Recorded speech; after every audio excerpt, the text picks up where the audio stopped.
Bonjour à toutes, bonjour à tous, ravi de vous retrouver pour ce nouvel épisode de Dans un fauteuil.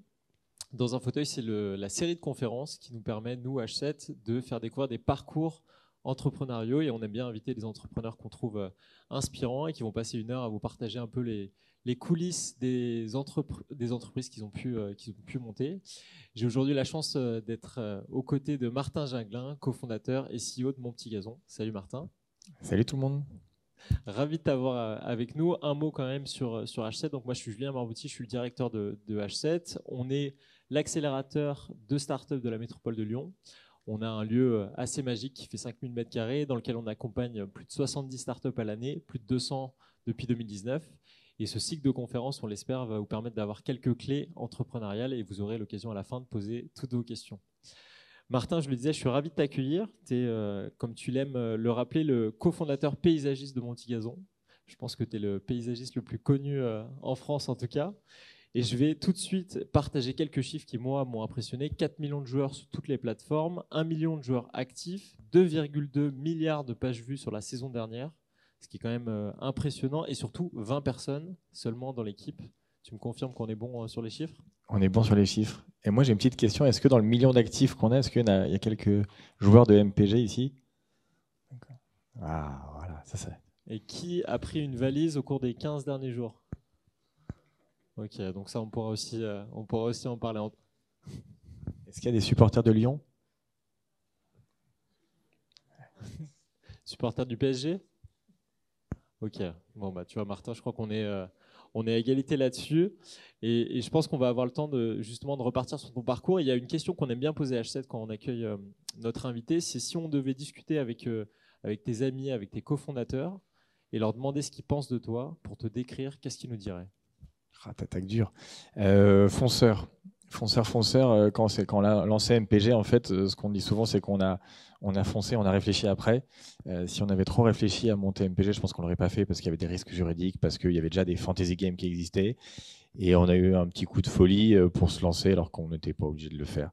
Donc je dirais ça, s'il fallait dire un adjectif. Est-ce que tu es un sportif, Martin ? Je suis un sportif, je suis un fan de foot, donc c'est vrai que j'ai eu la chance de pouvoir coupler ma passion foot avec mon boulot.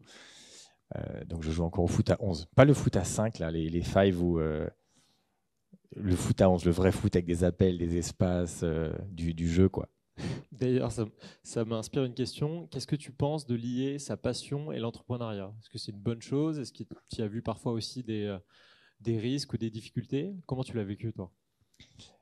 Alors ça peut être assez casse-gueule, parce que parfois tu peux être obnubilé par faire quelque chose qui te passionne, et en fait tu te retrouves à faire un business pendant des années qui ne décolle pas, mais en fait vu que ça te passionne, et bah, tu restes, et en fait c'est le mauvais choix. À l'inverse, il y en a qui font des business hyper tristounes, mais qui font vachement de cash. Il n'y a pas de règle en fait, il faut savoir pourquoi vous montez votre boîte. Est-ce que vous voulez faire un exit en 5 ans et faire du cash et point barre, et auquel cas aucun affect à avoir sur le business? Est-ce que tu dis c'est quelque chose qui va te porter pendant 5, 10, 15, 20 ans et autant se lever le matin avec un peu la foi de faire un truc qui te parle? Il n'y a pas de règle, quoi. Chacun sa secret sauce pour se lever le matin. En tout cas, tu as trouvé la tienne. Ouais, nous on a de la chance. À chaque fois, je croise des mecs qui me disent mais t'as le meilleur boulot du monde. Tu fais un jeu de foot, tu racontes des blagues pourries, tu gagnes de l'argent, t'as revendu ta boîte. Ouais, on a pas mal de chance. Ouais. Mais on a trimé au début pour se donner cette chance. Justement, ça nous permet de repartir au début. Tu es diplômé, Martin, de la Sorbonne à Paris, spécialisation marketing. Je trouve que le marketing, c'est quelque chose que vous maîtrisez quand même chez Mon Petit Gazon et on le verra, ça se décline de plein de façons, communication, communauté. Le marketing, ça t'a vraiment aussi occupé pendant les premières années de ta carrière. C'est quoi la révélation ? Comment t'en es arrivé aussi à te dire, ok, c'est quelque chose qui me plaît. C'est quoi le déclic ? Le marketing ? Ouais. J'ai baigné dedans en fait avec mes deux parents qui étaient dans la pub. Donc assez classique, quoi. J'ai un peu reproduit ce que je voyais pas mal à la maison. Et puis en fait, moi, j'adore jouer avec les marques, avec les wordings, avec un territoire d'entreprise. C'est quelque chose qu'on fait assez naturellement maintenant chez MPG, avec des codes qu'on a réussi à poser. Mais c'est quelque chose parfois qui est assez mal vécu, enfin mal perçu, le marketing. Je ne sais pas si vous avez fait des études de marketing ici, mais quand tu es en soirée, tu dis que tu as fait du marketing, tu as l'impression de dire un gros mot. Mais moi, c'est quelque chose que j'affectionne parce que ça dépend comment tu peux le faire, quoi. Il y a le marketing pour tromper les consommateurs et leur raconter de la merde alors que tu leur vends un dentifrice 30% trop cher. Et il y a le marketing où en fait, tu essaies de faire vivre une marque, un logo, tu essaies de raconter des choses d'une façon différente, tu essaies de faire du brand content cool, tu essaies d'activer des influenceurs qui racontent des choses pertinentes dans ton écosystème. Moi, je trouve que le marketing, il est un peu galvaudé aujourd'hui alors qu'il y a plein de choses positives qu'on peut faire. Justement, il y a quelque chose d'extrêmement positif que tu as fait au tout début. Je trouve que c'est un hack assez génial pour rencontrer du monde. Je vais le montrer à notre audience. Vous ne le savez peut-être pas, mais Martin, c'est l'auteur de ce livre, sorti d'études, donc il s'appelle « Les 10 commandements du marketing interactif ». Il ressort les dossiers, quoi. C'est la casserole du jour, tu sais. Mais mine de rien, c'est ce que je te disais, moi j'étais assez bluffé du nombre d'entreprises que tu as pu auditer pour comprendre leurs pratiques de marketing internet et mobile. On parle d'Accor, BNP Paribas, Caisse d'Épargne, Cisco.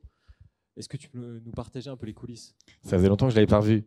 Alors ça fait un peu vieux ce que je vais raconter, mais c'était en 2005, donc je sortais d'études. Le digital, c'était pas ce que c'était aujourd'hui. Tu avais Google Search, tu avais le début de Google Ads, tu avais des blogs, il n'y avait pas les réseaux sociaux, il n'y avait pas le mobile, ça fait vraiment préhistorique. Mais en tout cas, c'était un peu le nouveau Far West, un peu peut-être comme l'IA aujourd'hui. Et donc, il y avait plein d'opportunités à prendre. Il y avait quelque chose d'un peu nouveau à aller défricher. Et moi, je suis sorti d'école, il y avait une opportunité pour aller contribuer à écrire un bouquin sur quelque chose qui était nouveau pour les directions marketing qui ne connaissaient pas du tout le digital. Et donc, le délire, ça a été de recenser ce qui se faisait de mieux en France par toutes les directions marketing en digital. Alors, il n'y avait pas grand-chose quand tu le relis. Les mecs, ils faisaient des posts sur des blogs et ils avaient un budget de paid media rikiki pour faire du lien sponsor. Donc, c'était vraiment le niveau zéro. Mais c'était nouveau. Et tu avais un peu l'impression d'avoir un briquet dans une forêt noire pour ces directions marketing qui étaient demandeurs en fait, de nouveautés, de compréhension. Et donc, je me suis fait 8 mois à m'éclater, à aller les interviewer, à mettre tout ça dans un livre. Et on en a vendu pas mal en plus à l'époque parce que c'était nouveau. Et quand tu le relis, 10 000 bouquins vendus. Ouais. Et tu me disais aussi que ça a été une formidable occasion de rencontrer du monde. Ça t'a concrètement aidé lors de tes premières expériences? Je me suis fait un réseau de malades. J'allais voir toutes les directions marketing qui faisaient de la télé, qui faisaient du 4x3, qui faisaient de la presse. Et puis j'arrivais, je leur dis, mais en fait, qu'est-ce que vous faites en digital? Ils me disaient, on fait ça là. Voilà. Et donc après coup, j'ai pu, quand je me suis lancé en agence de digital, connecter ces personnes, leur proposer ce qu'on faisait dans cette agence-là et commencer à me faire mon réseau. Et c'est trop bien. Donc, si vous avez l'occasion d'écrire, d'interviewer les gens, franchement, pour des podcasts, pour vos réseaux perso, ça permet de faire du réseau comme ici aujourd'hui. Je sais pas ce que je vais rencontrer des gens, je t'en compte toi, tu vois, c'est quand tu vas rencontrer des gens et les auditer et les questionner sur ce qu'ils font, tu apprends des choses et tu peux les aider. Et voilà. Et du coup, ça t'amène, si on passe quelques années, ça t'amène en 2011 en tant que vice-président exécutif du groupe Mille Merci. Et juste pour l'anecdote, ça c'est mon rep qui a fait cette couverture. C'est la première fois de ma vie, la dernière que j'ai bossé avec mon père parce qu'il était créa. Et ça m'a bien fait marrer quand il m'avait fait un Moïse qui portait la table des 10 commandements du marketing interactif. Donc ça me fait bien marrer, quoi. Tu sais, je savais pas quel cadeau on pouvait te faire. Bon, c'est peut-être pas celui-là, tu me diras si tu veux le garder, mais en tout cas, c'est fait. Donc je te le disais, 2011, effectivement, tu es au COMEX du groupe Mille Merci, qui est un des groupes pionniers en marketing digital en France, qui maintenant s'appelle Numberly, qui a été fondé par quelqu'un de génial qui s'appelle Isolis Cost notamment. Mais mon petit gazon, à l'époque, c'est vraiment un side project. Comment ça démarre? Comment tu rencontres aussi tes associés? Quels sont les débuts? Ouais, c'est vrai que c'est assez atypique. Moi, souvent, ce que j'entends, comme ici dans les incubateurs, c'est tu plaques tout, tu pars de zéro sur le produit, sur le financement, sur tes clients, et tu fais ton produit, tu as 6 mois pour prouver. Peut-être que tu as chopé une rupture conventionnelle, peut-être que tu as un premier financement de business angel, mais en tout cas, tu pars de zéro. Nous, c'est un peu l'inverse qu'on a fait. On a créé ce jeu quand on était dans notre boîte. Donc, on avait des salaires. Ce qu'on a sacrifié, en fait, c'est nos soirs et nos week-ends pendant un an pour lancer le produit. Donc on était 3, Benjamin, Greg, moi, Benjamin le CTO, le dev, Ben chef de produit et moi marketing, commercial, wording, édito, etc. Et en fait on s'est dit qu'on allait lancer notre jeu passion. Donc c'est un peu à l'encontre de tout ce qu'on entend aujourd'hui sur la raison d'être de cet incubateur et ces choses-là, mais on l'a lancé sans penser que c'était une boîte en plus. Et on en reparlera après pour les financements. C'était peut-être plus compliqué d'avoir des financements quand tu as une boîte qui était un projet perso, qui était un truc un peu bizarre, qui est devenu une boîte. Donc ça a commencé un peu comme ça, en mode on va faire le jeu qui nous fait kiffer, parce qu'on aime le foot, parce qu'on aime le fantasy game et parce qu'on aime la tech. On va le lancer auprès de nos potes.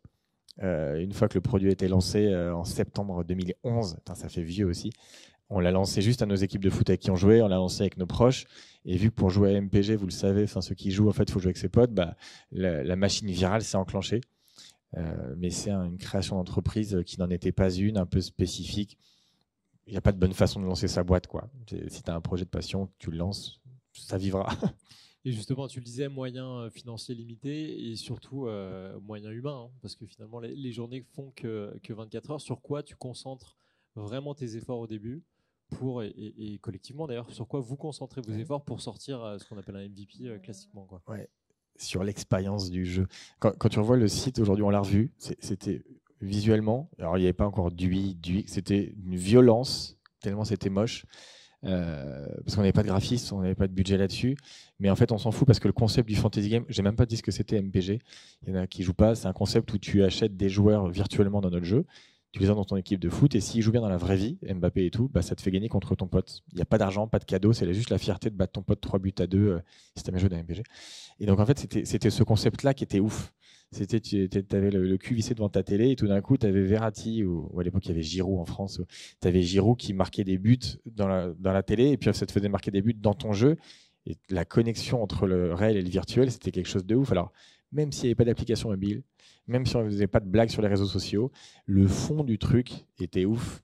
Alors, c'est pas nous qui avons inventé le fantasy game, il y en a dans tous les pays et tout, mais ce truc-là que tu ressentais en tant qu'utilisateur, c'était nouveau, et ça te faisait basculer d'une logique où tu étais passif dans ta passion du foot, à un truc où tu étais actif. Tu étais un super manager parce que tu avais recruté une petite pépite de Montpellier, tu étais un super trader parce que tu as revendu un mec 40 millions que tu avais acheté 12 millions, tu te sentais vraiment manager d'un club de foot, entraîneur d'une équipe de foot, scout, dénicheur de pépites.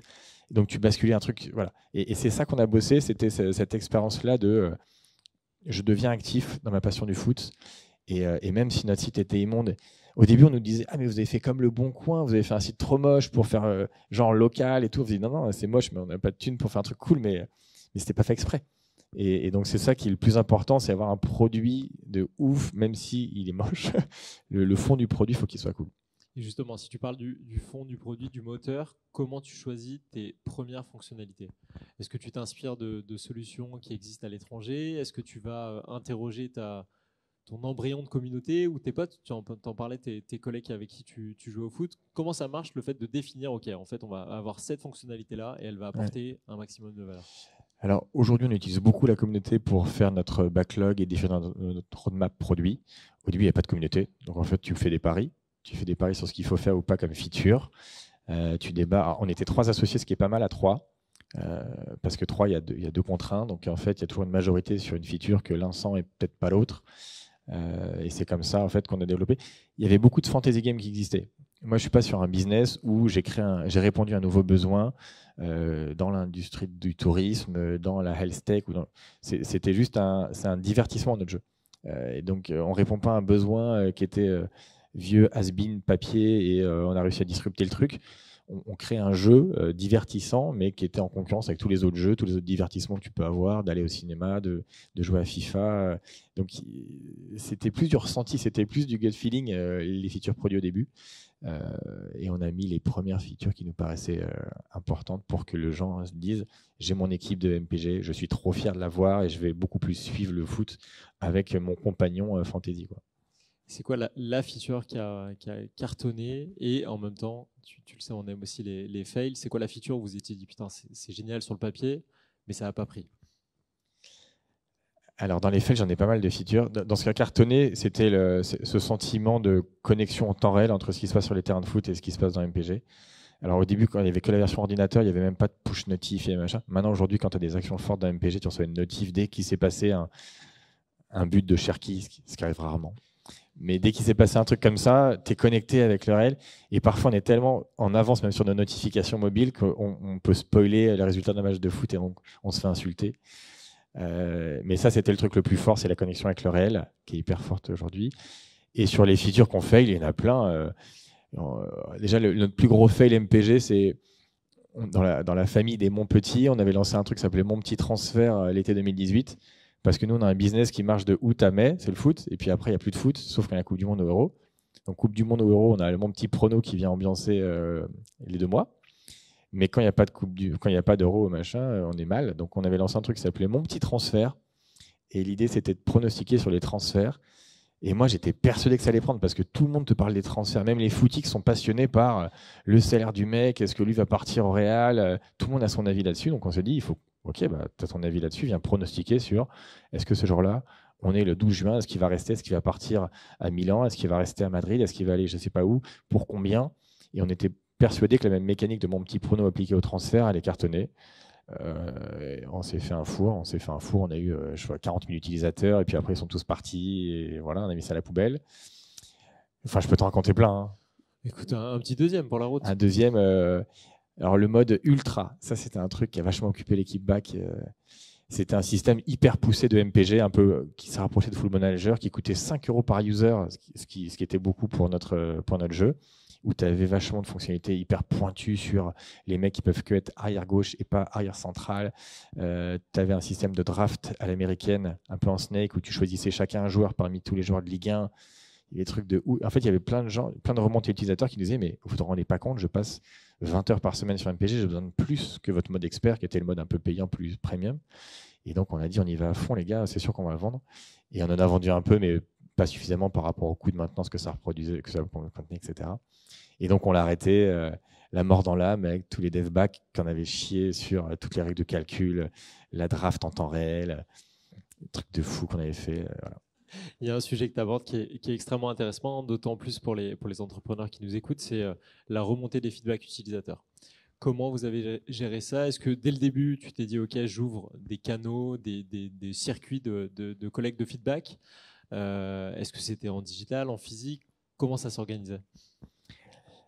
Alors, on a la chance d'avoir une grosse communauté qui nous parle beaucoup. Donc, en fait, mais il n'y a même pas de process. C'est que même si on ne fait rien, on a regardé, on sent à peu près, je crois que c'est du 1000 messages par semaine minimum. On a regardé là, depuis 2018, on a reçu 80 000 emails, des emails, tu vois, auxquels on répond. Donc, si vous avez déjà écrit, on essaie de répondre sans forcément dire bonjour, machin, mais on répond à tout.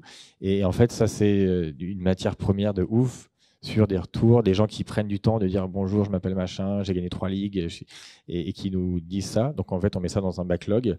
On a tellement d'idées qu'en fait, on essaie de les regrouper, de les hiérarchiser, de les noter. Ça, c'est hyper important. Et entre nous, en fait, toute la team MPG, en fait, on a un canal Slack sur lequel, dès qu'il y a une bonne idée, parce que tu es le vendredi soir, tu as eu un truc, tu postes là-dessus. Et ça nous fait un peu une espèce de backlog. Donc, il y a les remontées internes, les remontées externes. Et il y a aussi des fois, on fait voter les gens pour la nouveauté qu'ils veulent avoir. Alors, c'est à double tranchant quand tu fais voter. Par exemple, on lance un maillot par an, un maillot physique qu'on vend chaque année. Et la dernière fois qu'on a fait voter, moi je trouve que c'est le maillot le plus moche qu'on ait eu. Et c'est la communauté qui a choisi un maillot rayé, tu vois, que les gens adoraient en tout cas sur les réseaux sociaux, et qui s'est pas vendu. Et je pense que c'était un peu lié. En fait, on a trop été démocratique et on a trop écouté. Donc ça peut aussi se retourner contre toi. Justement, tu abordes le sujet de la communauté, un peu comme le marketing digital. Je trouve que c'est un terme qui est pas mal galvaudé, parce que tu ne sais pas trop ce que ça renferme. Pour autant, on peut le dire, MPG, c'est une vraie communauté de joueurs qui s'entraident, qui attendent la petite sensation du lundi matin, justement, pour l'annonce des résultats. Est-ce que tu as théorisé un peu le truc de communauté avec ce qui est possible de faire, les do's, les don'ts, ou est-ce qu'au contraire, c'est très organique et ça te va bien? Hyper intéressant. Déjà, je trouve que le mot communauté, il est utilisé à toutes les sauces aujourd'hui par toutes les marques qui disent ouais, j'ai une grosse communauté, machin. Mytho. Une communauté, c'est quelque chose d'hyper fort. Et moi, je pense qu'on est une communauté. Et ce que j'appelle une communauté, c'est s'il y a deux gens qui se croisent avec leur app MPG dans un bar qui ne se connaissent pas, ils peuvent se parler, ils peuvent se connecter, ils peuvent avoir une relation entre eux. Pour moi, c'est ça une communauté, quoi. Si vous, là, vous sortez votre téléphone dans un bar avec du verre et que vous voyez un remplacement de Ougarté par machin, vous allez parler à la personne. Et je trouve ça hyper fort. Et quand on avait fait la une de l'équipe MAG il y a 3 ans, ils avaient été interviewés des gens et il y avait des anecdotes comme ça, genre de... Je sais pas, une personne qui était caissier et qui avait le bonnet, donc qui a vu quelqu'un avec le bonnet MPG, qui lui a fait une remise en caisse parce qu'il avait le bonnet MPG, on a des histoires de ouf c'est ça une communauté, c'est hyper fort. Ça, c'est la première partie de la réponse. Et la deuxième partie de la réponse, c'est que nous, je pense qu'on est une communauté forte parce qu'on parle avec cette communauté sans filtre, pour le bien et pour le mal.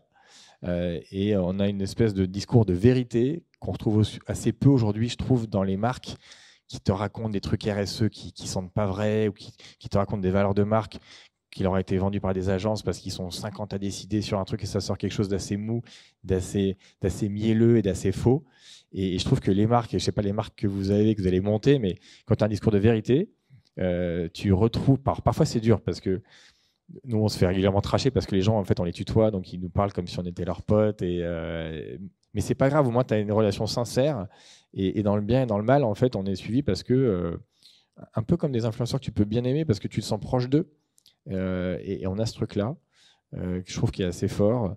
Mais ça demande de parler sans filtre et de prendre quelques risques dans ce que tu racontes. Voilà. Justement, tu parles de risque. Est-ce qu'il y a des lignes rouges que tu as été obligé de tracer? Je pense à Twitter. Vous êtes super fort sur Twitter. Je pense que la com, elle est décalée et puis elle est à l'image de votre jeu.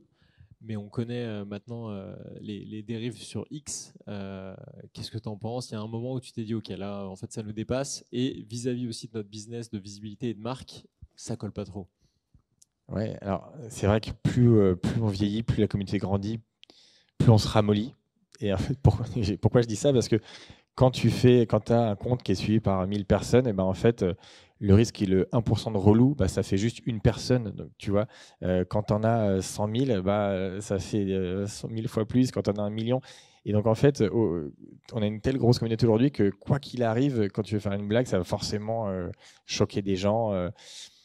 Tu vois, par exemple, quand on faisait la blague sur mon petit prono, qui est notre autre jeu de pronostic, qui marche bien pendant la Coupe du Monde et l'Euro, il y a toujours plein de footix qui se ramènent et qui connaissent pas le foot. Et on adore parce qu'en fait, souvent, ils connaissent rien, ils mettent des trucs improbables.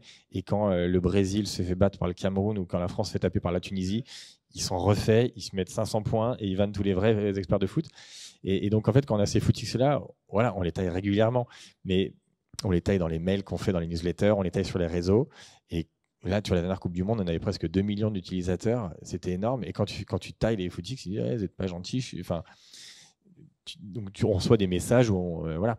Ou alors quand on dit Nadine de la Compta, ce qui est un peu une expression à la con qui veut rien dire, on arrête de dire Nadine parce qu'on dit oui, mais vous blâmez les femmes, mais pas du tout. Enfin, tu vois. Et donc maintenant on dit Dominique de la Compta parce que Dominique ça fait mec ou meuf. Enfin, donc peut-être tu as des parades pour réussir à faire des blagues sans heurter quelqu'un parce qu'il y a toujours une minorité ou quelqu'un qui peut être choqué par ce que tu as dit. Alors que, enfin, tu vois, on est 20 à la cool, on n'a aucun mauvais fond. Voilà. Je te propose de repartir sur la chronologie. Donc 2016, c'est une année extrêmement importante pour vous. C'est un peu ta montée en Ligue 1, tu vois. 200 000 utilisateurs, canon. Qu'est-ce que toi, tu ressens précisément à ce moment-là? Comment tu vis le truc? Tu as effectivement donné beaucoup de ton temps, un peu d'argent. Ça fait maintenant 5 ans que vous développez le truc. Ça marche. Concrètement, ça marche. Qu'est-ce qui se passe de ton côté, Martin? Et ben là, on se dit, au bout de 5 ans, on se dit, on a eu plein de conseils. Les gens donnent beaucoup de conseils, c'est gratuit. Et on dit, en fait, on va les faire passer à la caisse pour voir s'ils aiment vraiment le jeu. Et donc, on fait un crowdfunding. On leur dit, si vraiment vous croyez dans MPG, c'est cool vos conseils et vos mails, mais donnez de l'argent. Et donc, on fait un crowdfunding et en fait, ça se passe super bien. On prend 40 000 € en quelques semaines. On découvre des investisseurs, enfin des mecs qui ont mis de l'argent qui sont improbables. Et là, en fait, on se dit, OK, s'il y a les conseils gratuits plus les gens qui mettent de l'argent, c'est qu'il y a une envie. Avec les 40 000 balles, on prend des freelances pour faire l'application mobile qui devient numéro 1 sur l'App Store sport payant à ce moment-là.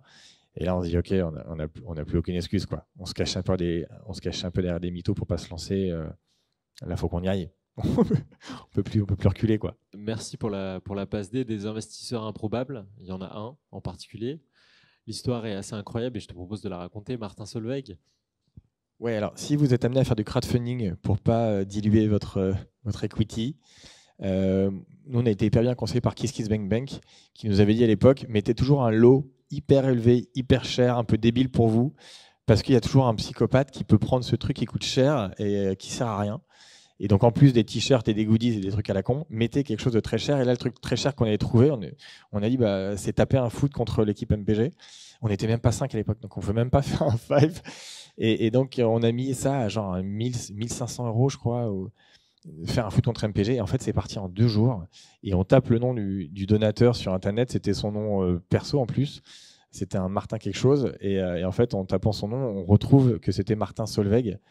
qui était un gros psychopathe du jeu, qui jouait plusieurs heures, et quand on lui envoie un email sur son mail perso, il dit bah ouais les gars, je joue des heures par semaine, j'ai kiffé votre truc, je vous donne, c'est normal quoi. Et donc on s'est retrouvés, alors pour la petite anecdote, on n'a jamais fait le foot contre lui. On lui doit un foot, mais en fait on a rencontré quelqu'un qui était passionné par le produit, qui est assez bon en branding, et qu'on a rappelé 2 ans après quand on a fait notre levée de fonds. Et tu vois, 40 000 euros, c'est beaucoup et pas beaucoup à la fois, surtout pour une application avec autant de joueurs. Ça part vite. De ton côté, comment vous avez géré? Tu as parlé un peu de la prio, mais si on rentre vraiment en détail de la façon dont vous avez alloué les ressources. C'était effectivement 40 000. En soi, c'est pas tant que ça, mais nous, dans notre tête, c'était suffisant pour faire une app. Et en fait, vu qu'on a un usage qui est hyper en mobilité le week-end, il nous fallait une app, c'était évident. Et juste, on n'avait pas le temps de le faire en plus de nos tafs. Donc, ça nous a permis de payer des freelances, des front-end, parce que le back-end était déjà fait, les algorithmes de notes, les algorithmes pour donner les résultats, le classement, etc. Ça, c'était fait. Donc, il fallait faire le front. Et on a tout mis all-in dedans. Je crois qu'on a pris l'argent en avril. Et en septembre, l'app était. Non, en octobre, l'app était prête ou quelque chose comme ça. Donc, on a fait all-in sur la tech. Et tu as eu un vrai boost en termes d'usage? Parce que tu vois, il y a eu, notamment il y a quelques années, pas mal de questionnements autour de la web app ou l'app. Donc toi, tu as le push notif aussi qui est quand même assez fort, mais ça s'est vu tout de suite dans les chiffres que tu avais plus d'usage. Oui, c'était évident. Tu consommes le foot du vendredi soir au dimanche soir, tu es en déplacement, tu as un resto, tu as un apéro, tu as envie de consulter, de changer ton équipe, de consulter sur mobile. C'était évident qu'il fallait une app. Juste, on n'avait pas le temps et c'était pas notre boîte encore. Donc, on ne l'avait pas fait. À l'époque, donc on était 100% desktop. Aujourd'hui, c'est 95% mobile et 5% desktop. On avait killé le site web, on s'était fait un peu allumer par les puristes qui ont 30 ligues et qui font leur vendredi après-midi sur l'ordinateur. Et on l'a remis et ça fait 5% de l'audience aujourd'hui. Mais c'est un sujet qui est mobile. Donc évidemment, il faut qu'on soit mobile. Mais quand tu es mobile, ce qui est stressant, je ne sais pas si vous avez des apps ou des sites ou autres, mais c'est que tu es dépendant des distributeurs. Tu es dépendant de l'App Store, Google Play, qui vient se gaver de 30% sur les revenus in-app. Alors 15% si tu fais moins de 1 million. Mais tu es dépendant. Moi, j'ai un souvenir sur mon petit prono. On faisait des badges pour dire si tu étais fidèle ou pas. Mon petit prono, ou si tu avais fait un super pronostic, genre, il y avait un truc sniper, et on avait fait un dessin de mitraillette d'enfants, et on s'était fait blacklister le jour du lancement de la Coupe du Monde par Google Play à cause d'un putain de dessin d'enfants de mitraillette, parce que ça remplit. Il y a quelqu'un à Dublin qui avait dit dans les CGV, non, ça promeut la violence. Genre. Donc c'est aussi ça le mobile, c'est aussi ça quand tu es sur l'App Store. Google Play, c'est que tu es dépendant des CGV que personne ne lit, mais qui font foi, souvent pour des bonnes raisons, pour défendre des. Mais tu es aussi dépendant. Alors que sur un navigateur, tu as quand même plus de liberté. Mais tu n'as pas les push notifs, tu n'as pas l'usage de mobilité. Tu peux mettre un raccourci sur ton écran de téléphone, mais ce n'est pas aussi beau qu'un icône d'application. Enfin, il y avait un trade-off. Et tu as aussi un enjeu de référencement sur les stores. Ça m'intéresse de savoir comment tu as géré ça. Est-ce que vous avez eu une campagne dédiée CRM de dire vous adorez le jeu, aidez-nous à être bien référencés? Est-ce que ça a été assez naturel parce que tu avais une base d'utilisateurs qui était suffisamment grosse? Comment tu as fait pour remonter progressivement? Parce que c'est bien d'avoir une app, mais c'est bien aussi qu'elle soit bien classée. Et en ce moment, d'ailleurs, si je ne dis pas de bêtises, ça a été numéro 1 sur quelle catégorie? Est-ce que tu peux nous repréciser les catégories où vous êtes leader? Cet été, l'équipe était trop fière. On a réussi à mettre nos 2 applications, Mon Petit Gazon, Mon Petit Prono, sur le numéro 1 et 2 de l'App Store Sport en France. Donc, on a fait le screenshot, on était refait. Et en fait, sur l'autre question, sur l'App Store Optimization, en fait, on était assez nuls. On avait rencontré les équipes éditoriales de Apple France, Martin Vial et son équipe. Et en fait, on était un peu à l'encontre de toutes les bonnes pratiques, de ce qu'il fallait faire. Enfin, Mon Petit Gazon, c'est pas descriptif, ça veut rien dire. On a un logo avec une chèvre. Le mec, c'est quoi votre truc? Et en fait, on n'est pas très bon en App Store Optimization, mais ce qu'on se disait toujours, c'est que les gens, en fait, ils viennent sur Mon Petit Gazon parce que quelqu'un leur a pitché le jeu. Et c'était pas quelqu'un qui va dire fantasy sur App Store qui va venir jouer. Donc, on préfère garder notre côté cool et sympa dans notre nom, dans notre logo, quitte à être pas très bon en App Store Optimization. Et voilà, donc on a toujours des chèvres en App Store. Encore une fois, la singularité, la marque et ta communauté qui prend le relais, quoi. Voilà, tu es sincère, tu es honnête, tu fais des trade-offs, tu perds un peu sur l'ASO, mais tu gagnes en authenticité et puis tu sors un peu du lot, quoi. Sur les apps, quand tu as une chèvre au milieu de toutes les applis d'infos bancaires et de messagerie, tu le vois plus. Et ça marche bien. En 2018, tu le disais, une levée de fonds auprès de Business Angel cette fois-ci. Ça m'intéresse qu'on creuse un peu. Quel était le montant? Comment tu les as rencontrés, sélectionnés? Et puis on a une petite anecdote là encore qu'on aime bien. Ouais, tu me diras laquelle. Alors nous, à ce moment-là, en fait, on n'est pas encore beaucoup. On a besoin de structurer l'équipe, donc c'est avoir une équipe technique, quoi, essentiellement. Donc on se dit au moins 1 million. Ce que je disais tout à l'heure, c'est quand tu vas lever, tu fais ton deck, et nous, tout le monde nous disait, ouais, mais il faut que tu répondes à un besoin. C'est quoi ce que tu disruptes? C'est quoi ce que tu vas remplacer comme usage? Et en fait, on était sec là-dessus parce nous, c'est du divertissement, donc on remplace pas un usage, on n'a rien disrupté du tout.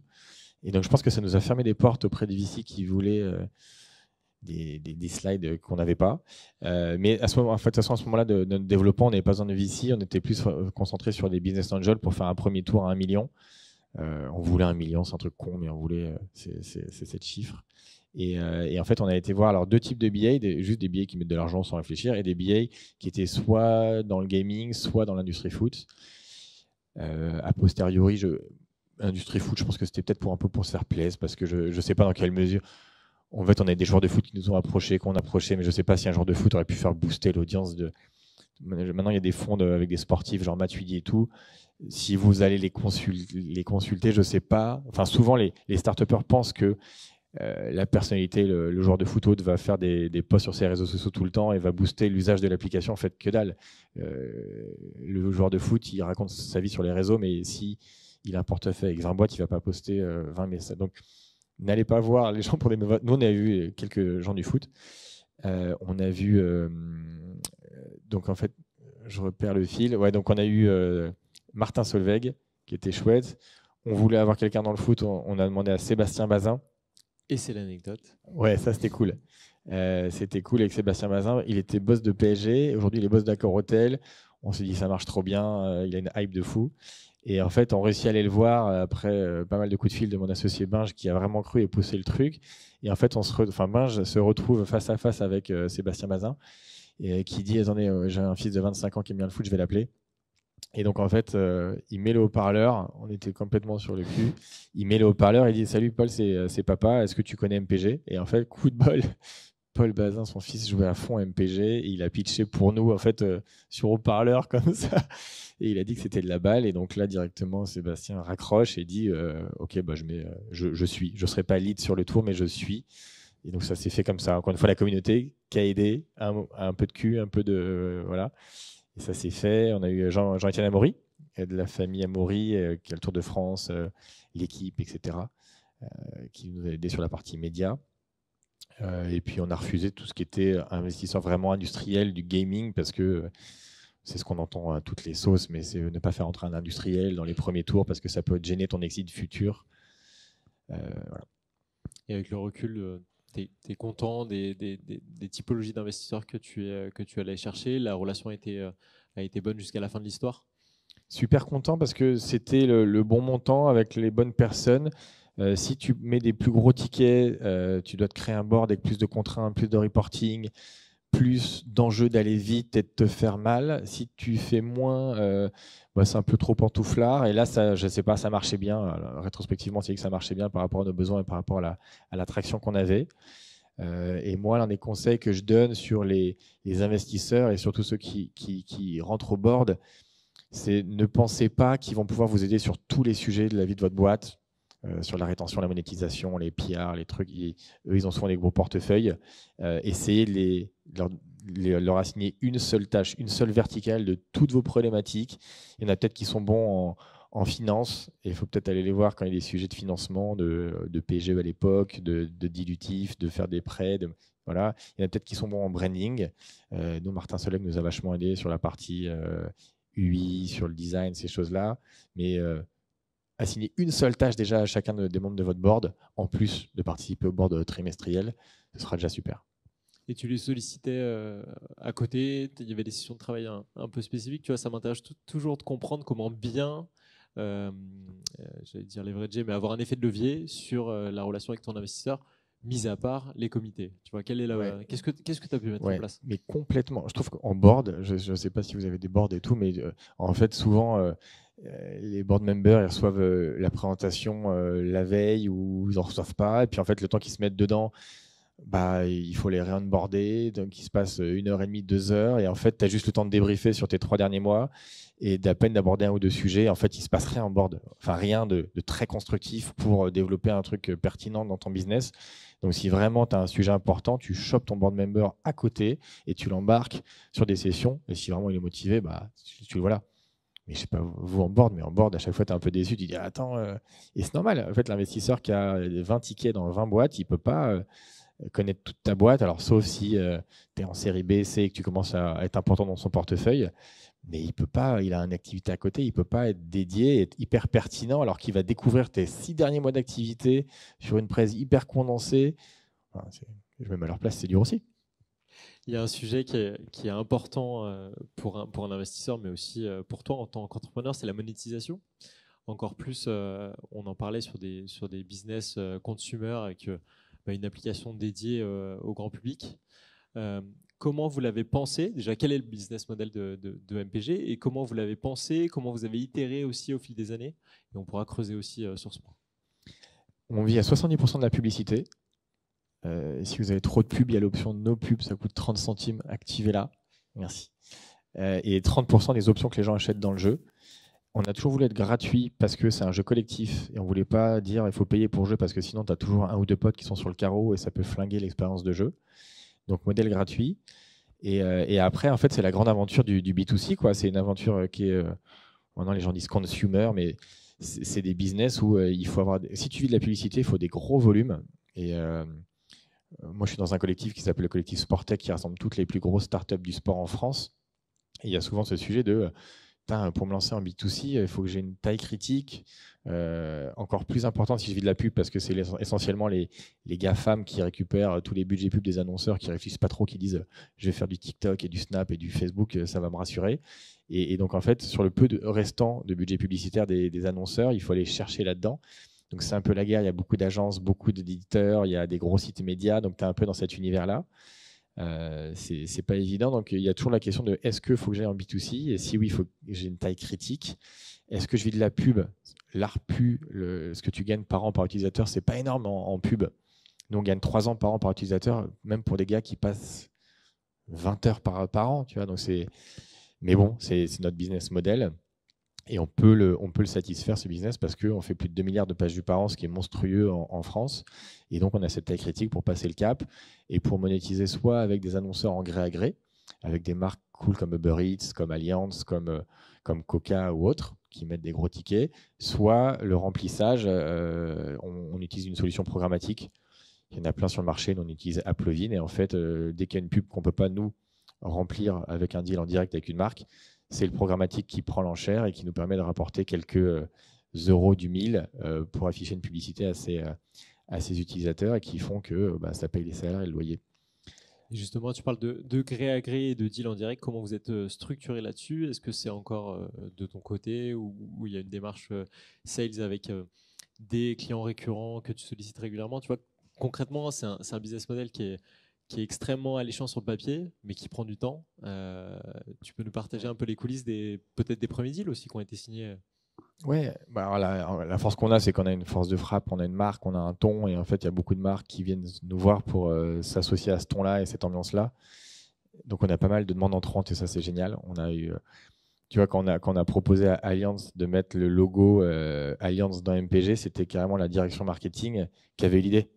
Ils ont dit, attends, mais il faudrait qu'on ait un bonus dans le jeu qui permet de se protéger, de s'assurer de ne pas avoir de malus des adversaires. Ils ont pitché le truc tout seul.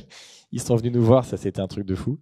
Donc on a pas mal de demandes entrantes. Sinon, on a une personne, Cécilia, si tu nous regardes, qui s'arrache les cheveux pour aller trouver des marques sympas et monétiser. Et encore une fois, on a un gros flux programmatique. Donc le programmatique, une fois que tu as paramétré, je ne sais pas s'il y a des experts dans la salle de programmatique, mais une fois que tu as paramétré tes floors de monétisation, c'est le prix à partir duquel tu es prêt à voir un annonceur en blind. Tu ne sais pas qui va annoncer. Alors, tu mets des exclusions sur religion, sexe, politique, etc. Mais sinon, le reste est en blind. Donc, tu ne sais pas qui va passer. Parfois, tu as des trucs un peu sales, tu dois monitorer, mais c'est automatisé. Et la magie du truc, c'est tu gagnes de l'argent sans faire trop d'efforts. Une fois que tu as paramétré le truc, tu le partages avec la solution qui se gave au passage, mais c'est assez magique. Et ça pose aussi une question de l'équilibre pour le joueur en termes d'expérience. Effectivement, quand tu passes en blind, bah, tu peux parfois être surpris. Là, quand Alliance vient de voir, il va y avoir une modif quand même dans le jeu, tu vois, visuel. Alors peut-être pas sur le gameplay, mais visuellement, c'est impactant. Tu sollicites la communauté, tu fais un point, vous faites un point entre vous en disant attention, risque-bénéfice. Tu vois comment ça marche? Bah, ça, tu peux pas demander à la communauté parce que si tu leur dis est-ce que tu veux plus de pubs, ils vont te dire non. Et en fait, on se bat souvent pour ça. Il y a des gens qui passent beaucoup de temps sur notre jeu qui veulent pas dépenser 1 euro. Là, ce midi, je déjeunais encore avec quelqu'un. Il me disait alors nous, on paye jamais sur MPG. Donc, il arrive comme ça, tu vois. Mais il te dit attends, en revanche, celui qui gagne notre ligue, on lui offre un maillot floqué avec son meilleur attaquant à 80 balles. Et ça passe pas chez moi, tu vois. Et donc, en fait, je lui ai expliqué mon business model. Je lui ai dit, effectivement, on dépense 80 euros tous les 3 mois dans un maillot, mais toi, tu n'as rien, quoi, tu vois. Et donc, en fait, on doit monétiser par la pub et c'est le jeu. Et on sait que la pub, c'est interrompre une expérience. Donc, dans un monde parfait, tu fais un projet qui n'a pas de pub, tu as une bonne expérience. Et il y a plein de business qui se lancent comme ça.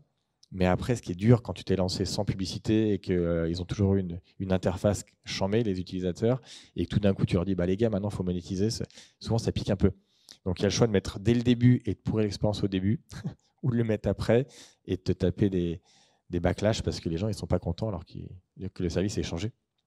Il y a un acteur justement qui a vu beaucoup de valeur, c'est la LFP. Pour autant, l'histoire d'amour n'a pas toujours été aussi simple. J'aimerais vraiment que tu nous racontes la nature des premiers échanges avec la Ligue de foot professionnelle qui a amené, on en parlera, à ce happy ending sur le rachat. Mais au début, qu'est-ce qui se passe? Comment ils vous approchent? Parce que vous êtes finalement en lien direct, évident avec leur activité. Exactement. Effectivement, on est passé de. Alors, si je fais du plus vieux au plus récent, on est passé de la première fois qu'on a discuté, c'était un courrier d'avocat qu'on a reçu de leur part pour dire arrêtez. Et il y a 9 mois, on s'est fait racheter. Donc, il y a eu 3 phases dans notre relation amoureuse. La première phase a été un peu compliquée. On n'était pas d'accord sur des fondements juridiques de notre plateforme. On n'utilisait pas les logos, pas mal de choses, mais en gros, il y avait des différences sur l'interprétation de ce qui pouvait être fait ou pas dans MPG. Donc, ça a commencé comme ça. C'était la première présidence. Les ligues de foot et les fédés, elles sont pas mal imprimées par des présidences où chacun donne un peu son tempo et sa vision du foot, en tout cas. Et donc, cette présidence-là, ils n'étaient pas très d'accord avec tout cet écosystème comme le nôtre. Deuxième présidence, c'était Didier Quillot, qui était un patron du foot français hyper business. Il est passé par Orange, par Lagardère, et puis vous voyez que les gens qui passaient par le filtre de MPG, bah, c'est des gens qui en ressortaient derrière, qui étaient 2 fois plus fans de foot et de Ligue 1. Et donc, en fait, on a fait un partenariat à ce moment-là. Et le troisième moment, bah, c'est le rachat, où effectivement, on s'est fait racheter il y a 1 an maintenant. Il y a 1 an, le 12 octobre, c'est bientôt là. On s'est fait racheter il y a 1 an et en fait, ils ont vu dans MPG l'opportunité d'avoir une brique qu'ils n'avaient pas vraiment dans leur écosystème et ils ont vu l'opportunité de recruter 20 experts en digital pour les faire grandir sur tout le digital et pas que le gaming. Et ça s'est fait aussi coup de bol, et je ne sais pas si on en reviendra, mais parce qu'il y a CVC qui a mis 1,5 milliard dans l'affaire, dans le foot France. Pas sur MPG, mais dans le foot, qui a investi dans la ligue de foot. Et en fait, eux, ils sont arrivés avec une grosse énergie, une grosse envie, des méthodes financières de M&A que la ligue n'avait pas forcément. Donc en fait, ça arrivait à un moment où ça a trop marché. Et tu n'as jamais voulu lâcher, tu vois, quand il y a ce procès qui est là, puis après il y a un premier partenariat qui est déjà une bonne première étape. Mais pendant les années procès, tu te dis pas, bon, ok, on va faire notre truc de notre côté, et tant pis si on n'a pas les licences. Comment se sont passées, tu vois, les itérations aussi dans vos discussions, et est-ce que vous avez pu aussi vous partager en interne vis-à-vis de cette première problématique? On ne s'est pas allé jusqu'au procès, hein. C'était des échanges de courriers d'avocats. Si à ce moment-là, tu t'hésites un peu, surtout qu'on ne s'était pas encore lancé à ce moment-là. Donc tu es là, tu te dis, est-ce que je vais rentrer dans ce bordel-là avec un flou juridique j'ai un boulot qui est bien, tout va bien. Donc ouais, tu hésites. Mais encore une fois, la passion, on voulait faire notre truc, on a dit, bah, on y va. Et je pense que quand tu innoves, en fait, tu es toujours sur... Enfin, pas toujours, mais tu es souvent sur une ligne de crête. Il faut voir de quel côté tu tombes de la ligne. Mais non, il ne faut pas tomber dans la ligne de crête. Il faut continuer à marcher. Mais il faut réussir à marcher. on s'est dit il y avait du risque, mais le risque l'emportait pas face à l'envie qu'on avait de se lancer. C'est assez basique, mais on y était, quoi. Paris gagnant, en plus, t'en parlais, rachat. Et on en a discuté ensemble, cet après-rachat, ça implique aussi un changement d'organisation, un changement de posture, pourquoi pas, un changement de quotidien. Comment tu l'as vécu maintenant avec une année de recul? Quelles sont tes nouvelles missions? Qu'est-ce qui te plaît? On dit parfois que c'est difficile d'intégrer un grand groupe. Ça n'a pas l'air d'être ton cas, en tout cas. Qu'est-ce que tu peux nous partager? C'est le sujet du mariage entre le gros et le petit. C'est que moi, tous les exits, toutes les reventes que j'entends, il y a toujours la petite boîte agile, innovante, moderne, un truc muche, qui va arriver avec le gros, qui va racheter quelque chose qu'il n'a pas, donc qui est moins agile, qui a peut-être des vieux outils de bureautique. Voilà. Et donc en fait, c'est réussir à parler à quelqu'un qui n'a pas forcément ton langage, ton ADN, mais tu le sais. Au moment où tu vends, tu sais que tu vas faire quelque chose où il y a peut-être un peu plus d'inertie dans les choix, qu'il va falloir composer avec pas mal de personnes parce que voilà, tu n'es plus tout seul à bord, que quand tu vas vouloir des congés, tu vas devoir demander sur un intranet des congés payés. Ça, c'est un peu nouveau. Donc, tu sais qu'il y a tout ce bordel-là qui arrive, mais au moment où tu revends, voilà, tu fais les pour et les contre et tu y vas. Et depuis un an, nous, ça se passe très bien. On a pu faire notre première campagne de pub à la télé sur Mon Petit Prono. Donc, c'est un truc de ouf. Ça nous a, grâce à un accord avec les diffuseurs, on a pu faire notre première chose comme ça. On est régulièrement mis en avant sur tous les réseaux sociaux de la Ligue et intégré à leur écosystème. Donc, on est passé d'un truc un peu de bricoleur dans notre cuisine à quelque chose où on a les photos des joueurs. Quand on joue à MPG maintenant, tu vois les buts qui sont directement dans MPG dès le lundi matin. Ça nous aurait coûté plusieurs millions si on avait dû acheter ce truc-là. Donc, il y a plein d'intégrations. Et après, ouais, on est toujours, je pense, impatient. On a envie de faire plein de choses. Et en fait, notre rythme de MPG n'est pas forcément le rythme d'un repreneur classique. Il faut qu'on s'habitue, quoi. Faut qu'on... En tout cas, c'est une super nouvelle et bravo déjà pour toutes les étapes et tout ce que tu peux nous partager. Il me restait 2 questions d'ouverture que je voulais te poser. C'est, avec le recul, justement, on est passé de 2011 à 2023. Quel a été le moment le plus difficile pour toi et pour l'équipe, et comment tu l'as surmonté, comment vous l'avez appréhendé? Le moment le plus dur, c'est pas très original, c'est le Covid, hein.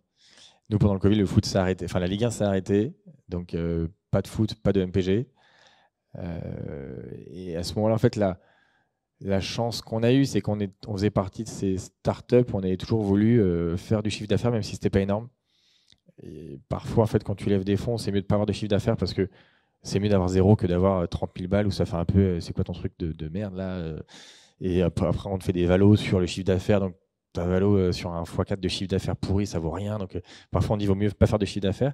On avait un peu le parti pris différent de dire même si c'est pas énorme, il faut qu'on fasse du chiffre d'affaires, il faut qu'on apprenne aux gens qu'il y a de la publicité parce que c'est un service, il faut qu'on fasse payer des options.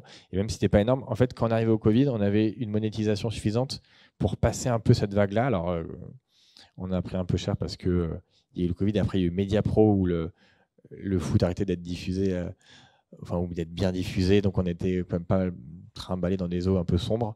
C'était le moment le plus dur, mais on a été sauvé par la stratégie qu'on a vue de financer MPG par nos moyens propres. Et on a eu un autre moment un peu compliqué, c'était quand l'équipe nous avait, elle aussi, pas attaqué, mais envoyé un recommandé pour dire d'arrêter d'utiliser leurs notes. Effectivement, on s'était un peu servi sur leur site. Greg avait fait un petit moteur pour les pécho, les notes de tous les joueurs de Ligue 1 et l'incorporer en dynamique dans notre jeu. C'était leur propriété intellectuelle, c'est vrai. Et donc on s'est retrouvés. En fait, au début, ils ont coupé, ils n'ont pas envie de recommander, donc on se retrouvait.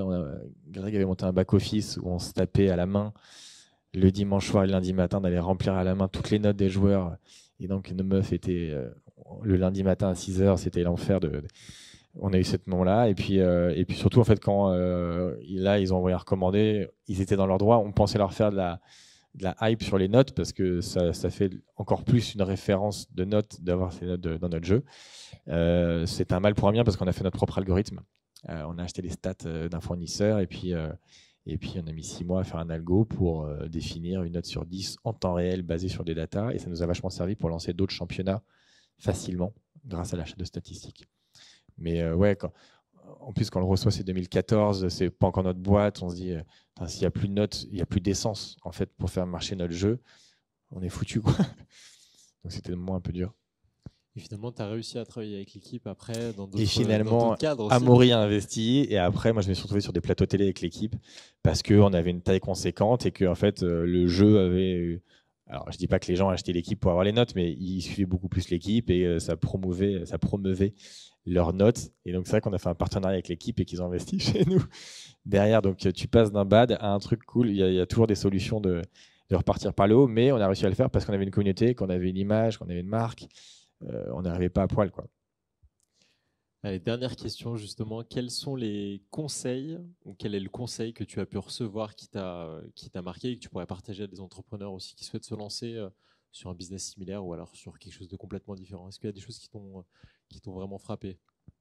C'était ce que j'ai dit au début, c'était foncer puis réfléchissez après. Alors, ça se trouve, c'est peut-être le meilleur moyen de planter un truc, mais voilà, nous, si on avait trop réfléchi, on n'y serait jamais allé. Il y avait du risque, on n'avait pas les IP, on avait un boulot, il y avait des concurrents. Pourquoi on s'est foutu là-dedans? On se faisait attaquer. Et en fait, il y avait quand tu exécutes bien quelque chose qui te passionne en plus, tu te dis, et puis qu'il y avait un peu de traction auprès des users, tu te dis, ça va y aller, quoi. Donc, un peu de traction, un peu de conviction et un peu pas réfléchir. Et une bonne association aussi. Je pense que vous étiez, tu l'as dit, hein, ultra complémentaire avec tes associés, tes cofondateurs. Ouais. Ça a joué pour toi aussi dans l'aventure? C'est la BGM, nous. Benjamin Grégoire. C'est l'attaque de Paris. Ouais, bien sûr, bien sûr. Parfois, on me demande, mais comment c'est de lancer une boîte avec ton pote? Et en fait, moi, la chance qu'on a eue, c'est que on n'était pas potes au début, on était collègues au début. On s'est rencontrés dans notre boîte.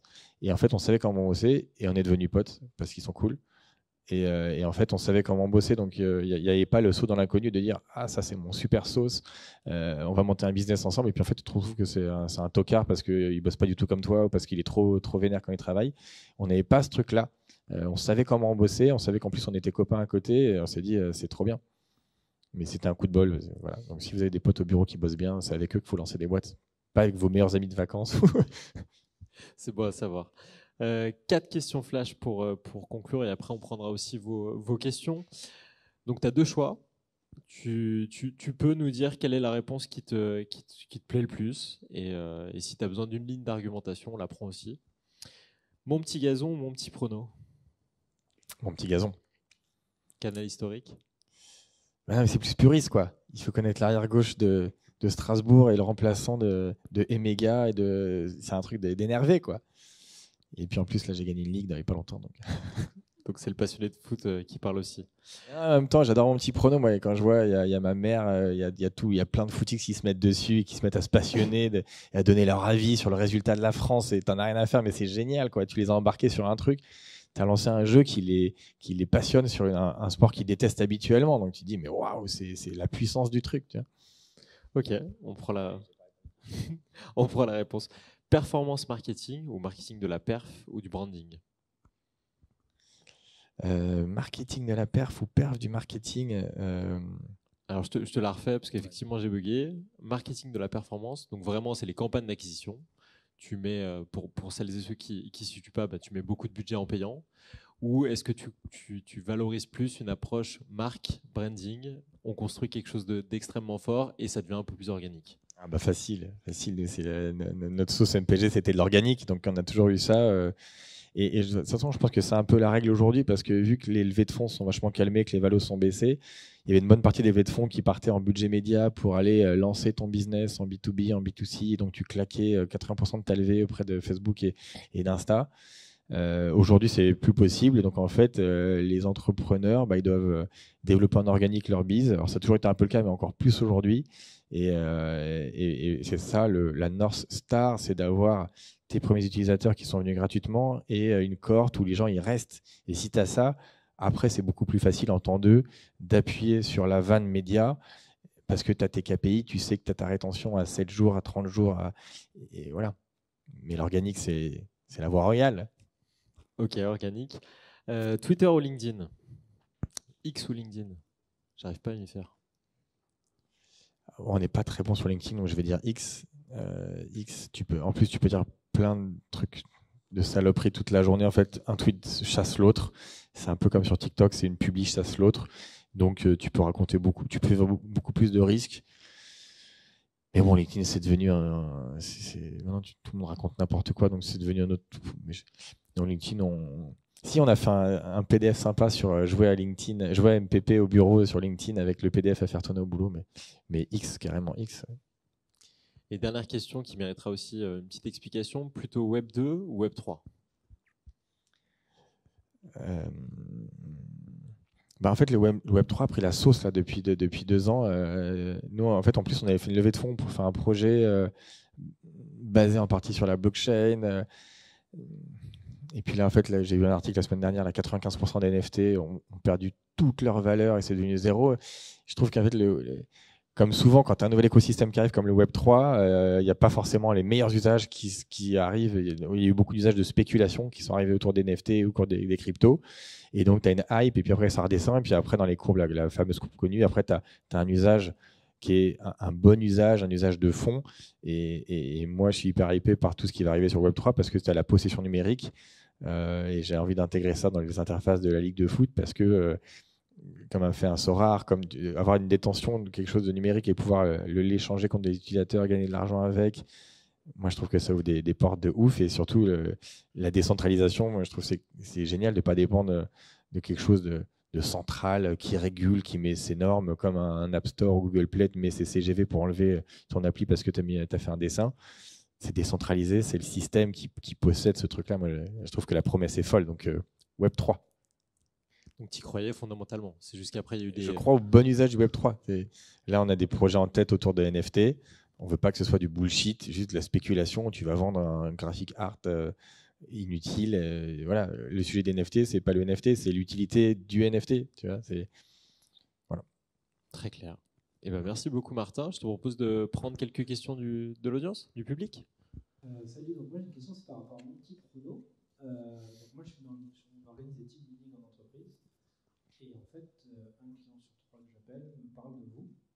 Et là, tu n'as pas du tout parlé de B2B. C'est pas du tout un truc que vous explorez? Si, en fait, on cherche à ce qu'une personne soit fan de nos jeux et en parle à ses proches. Et alors, parfois, le cercle des proches, c'est les amis, parfois, c'est les collègues, parfois, c'est la famille, parfois, c'est l'équipe de handball.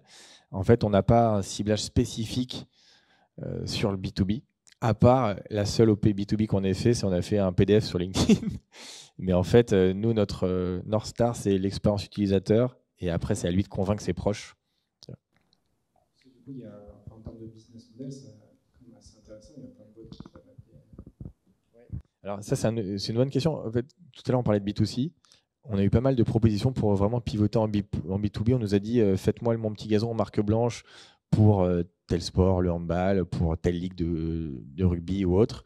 Et en fait, on s'est toujours refusé à faire ça avec Greg et Binge parce que moi, dans une boîte, je trouve ça hyper dur de mener de front le B2B et le B2C.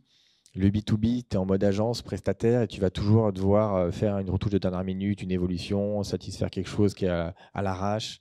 Et en fait, tu te dévies un petit peu de ton B2C, qui est ton truc mère, qui doit vraiment vivre.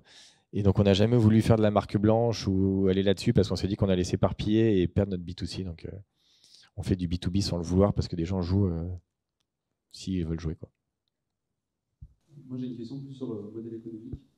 Comment tu as fait pour trouver un modèle économique qui fonctionne, qui te permet de vivre? Et plus particulièrement, pourquoi est-ce que tu n'as pas fait un site de type Paris sportif? Effectivement, il y avait l'option de monétiser via le Paris sportif. Alors, on n'a pas voulu y aller. Première raison, parce que ça cassait un peu l'ambiance de ce qu'on racontait depuis toujours sur le truc communautaire, collaboratif, sympa. Si tout d'un coup, tu attends que les mecs perdent leur fric à faire des pronostics sur... Ça marchait moins avec l'état d'esprit qu'on avait réussi à créer dans la communauté. Deuxième raison, c'est hyper régulé, cher, compliqué d'y aller. C'est-à-dire qu'en fait, c'est l'ANJ qui régule ça en France. Il faut une licence, il faut être audité régulièrement. Il y en a qui font ça pour faire du blanchiment.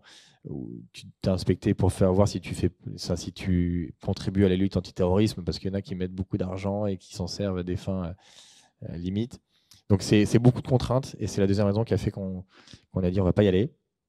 Et donc pas de paris sportif, donc monétisation via la pub et via l'in-app purchase, quoi. Le bon vieux freemium des familles qui nous paraissait plus adapté à notre ADN. Si Au début, on était trop chaud, on s'est dit on va vendre plein de t-shirts, des trucs et tout. Et non. Non, on doit vendre, je sais pas, 50 000 euros par an de goodies, ce qui est pas mal en soi, mais c'est pas avec ça que tu payes une équipe de dev toute l'année. C'est un business assez particulier. En fait, nous, je pense qu'on a un truc digital et c'est dur d'avoir une traduction physique de ce que tu es. Et autant offrir des tasses et des t-shirts, on peut le faire, mais que les gens viennent lâcher 50 balles sur un pull, c'est l'étape d'après où peut-être qu'on n'est pas assez bon. Mais là, on vient de rebosser avec une nouvelle maison qui s'appelle la Maison Transversale, qui va reprendre en main nos goodies. Donc, on espère que vous allez acheter des t-shirts, les gars. Tu as parlé très souvent du mot communauté. Est-ce que vous avez déjà pensé ou à faire à l'époque ou dans le futur des partenariats, quelque chose avec les influenceurs qui ont une très grosse communauté à travers TikTok, Instagram, YouTube par rapport à des influenceurs d'analyse plus footballistique, hein? Oui, bien sûr. Et toute l'ambiguïté que l'influenceur, c'est ce qui va te faire payer ou pas pour faire une publi. Donc en fait, on a eu spontanément plein d'influenceurs, micro ou macro-influenceurs qui se sont chauffés et qui ont participé, soit des choses qu'on a faites, soit qu'on relayait. Tu vois, je pense notamment même, c'est pas des influenceurs, mais les gens de l'after de RMC, Bribois ou autres, qui adorent notre jeu et qui en parlent souvent, qui sur le réseau, etc., sans qu'on les paye. Il y a ça, et puis après il y a payer, et payer, ça revient un peu à ce qu'on disait au début, c'est si tu payes, que ce soit sur un plan display classique ou auprès d'un influenceur, tu payes, et en fait tu n'as jamais la même qualité de user qui arrive que de l'organique, où il n'y a rien qui a la valeur d'un utilisateur à qui on a raconté MPG autour d'une bière le vendredi soir, versus un plan média via influenceur ou via Facebook Ads, où tu as un mec qui a cliqué, qui a découvert le jeu tout seul, qui n'a pas très bien compris le truc, mais qui joue, qui est un peu léger, voilà. Donc on peut le faire, et voilà. Mais on fait des trucs cool, tu vois. La FFL qu'on aime bien régulièrement, ils relaient ce qu'on fait, et ils le font parce qu'ils trouvent ça trop bien et qu'on a le même ADN. Donc le bon influenceur, pour nous, c'est celui qui le relaie parce qu'il le kiffe, quoi. Du coup, tu disais qu'au début, vous étiez 3 sur le projet, et du coup, ce que je me demandais, c'est aujourd'hui, combien vous êtes? Aujourd'hui, on est 20. Et c'est essentiellement une équipe tech. Donc, c'est des fronts. Si vous connaissez des bons React Native, on recrute. Node.js, il y a des Node.js dans la salle. Donc, c'est essentiellement des développeurs, UI, UX, Product Owner, Product Manager. Et on a un CM, une business. Et c'est vrai qu'en fait, on reçoit beaucoup de demandes sur... je vais être CM. En fait, tous les métiers de marketing, ils sont hyper légers chez nous. C'est essentiellement une boîte tech, quoi. Il y a du dev, quoi. Quand tu vas chez nous, tu as des écrans avec des lignes de code. J'ai une question, c'était est-ce que vous avez des pistes ou des explications de pourquoi mon petit gazon a très très bien marché en France et beaucoup moins à l'étranger? Ouais, ça c'est la question qu'on s'est posée longtemps. Parce que notre fail, c'est pas avoir réussi à faire un Mon Petit Gazon européen, c'était la strat qu'on a levée en 2018. Ce qu'on s'est dit, l'analyse qu'on en a eue, après avoir claqué, je crois, 400 000 euros en paid acquisition à l'étranger, c'est que, alors déjà, il y avait des concurrents locaux, mais bon, ça en France, il y en avait, on avait réussi à les déloger. On s'est dit, est-ce que c'est à cause du ton, le ton français, ce qu'il est reproduisible à l'étranger? Et je pense pas que ce soit ça, parce qu'on avait recruté un Espagnol qui parlait pas français, qui était drôle et qui avait traduit à sa sauce. Pareil, on avait un Anglais qui parlait pas français, qui faisait que ça. Donc je pense pas que ce soit ça. La raison qu'on pense être la plus pertinente, c'est parce que on a un jeu collectif, et en fait, quand tu fais de l'acquisition groupée, c'est hyper compliqué. C'est-à-dire que c'est un peu comme quand tu dois lancer, je sais pas, Telegram ou Signal dans un pays. En fait, il faut tout de suite qu'il y ait une grosse communauté dessus, sinon il n'y a personne dessus. Et nous, c'est la problématique qu'on a eue, c'est qu'on avait un coût à l'inscrit qui était en dessous d'1,50 €, un coût au download de genre 1 €, un coût à l'inscrit 1,50 €, donc tu dis c'est pas mal, mais le coût à l'actif, il était 20 €, parce qu'il faut que le gars il comprenne les règles d'un jeu auquel il n'a jamais joué et qu'il chauffe tous ses potes. Et là, en fait, la déperdition, elle est monstrueuse. Et vu qu'on avait un ARPU à 3 €, bah, c'était trop compliqué. Donc, il y avait deux possibilités. Soit lever beaucoup d'argent et être agressif, genre pub télé, tu sponsorises la grosse émission et tu prends du risque. Soit c'était de faire du M&A, d'aller racheter les concurrents européens. Et en fait, au moment où on hésitait à se lancer dans le M&A et à racheter les numéros 1, anglais, espagnol, etc., qu'on avait été voir. Ça, c'est un truc que je dis souvent, mais allez voir vos concurrents. Tu te dis que tu vas être un peu gêné, etc. Mais en fait, es content de l'identifier, d'échanger des bonnes pratiques. Parfois, tu es dans une galère et ça servira toujours. Mais en tout cas, on avait été voir nos concurrents il y a un bout de temps et donc on connaissait un petit peu les valorisations qu'ils avaient. On savait où est-ce qu'on pouvait aller. Et puis à ce moment-là, il y a eu la LFP, la France, et donc ça s'est pas fait, mais voilà. Alors tout à l'heure, entre Web 2 et Web 3, tu as choisi le Web 3. Donc Alors, c'est Web 2. Ok, bon. Donc c'est quoi les futurs projets de MPG dans le Web 3? Alors, quand on s'est fait racheter, en fait, on était en plein milieu on n'en a pas parlé, mais en plein milieu d'un process de levée de fonds où on voulait faire un projet MPG Web 3. Et c'est au milieu de ce process-là qu'on a eu une propale de rachat qui nous a fait basculer sur un exit. Et en fait, on voulait Web 3iser MPG. Alors évidemment, je ne vais pas te raconter le truc parce qu'on le trouve encore cool et peut-être qu'on le fera un jour. Mais aujourd'hui, il n'y a pas de projet à court terme là, de mettre du Web 3 dans MPG. Les projets Web 3 sur lesquels on travaille, ce n'est pas du MPG, c'est des projets de ligue de foot qui verront le jour en début d'année prochaine, qui sont encore disclosés, donc je ne peux pas te raconter, mais ce sera des plateformes engageantes avec du Web 3. Et j'espère pas du Web 3 bullshit, un truc avec des vraies utilités pour débloquer des trucs, des cadeaux, du money can't buy, des choses comme ça. C'est un peu teasing, mais je peux pas balancer plus que ça, quoi. Merci pour le partage. Il y a un truc qui m'a étonné beaucoup dans ta presse, c'est que tu as fait un livre il y a très longtemps sur le marketing digital. Vous êtes très digital à fond dans votre com, mais il y avait une sorte d'achievement à faire de la pub sur du linéaire, sur vraiment le média le moins digital. Et tu parlais aussi de faire, tu voulais attaquer un marché, il fallait aller faire de la pub en linéaire sur les télés, sur les radios. C'était quoi l'objectif de faire ça? Ouais, bon point. Il y avait deux réponses. Le premier, effectivement, il y a un côté statutaire. C'est tu passes de la start-up un peu rigolote à un truc qui pèse. Mais ça, c'était presque secondaire. Et la vraie réponse, c'est qu'en fait, on a pu faire une campagne télé avant, pendant et après les matchs de foot. Donc, on était absolument sûr de toucher les gens qui regardent le foot, qui est notre cible numéro 1.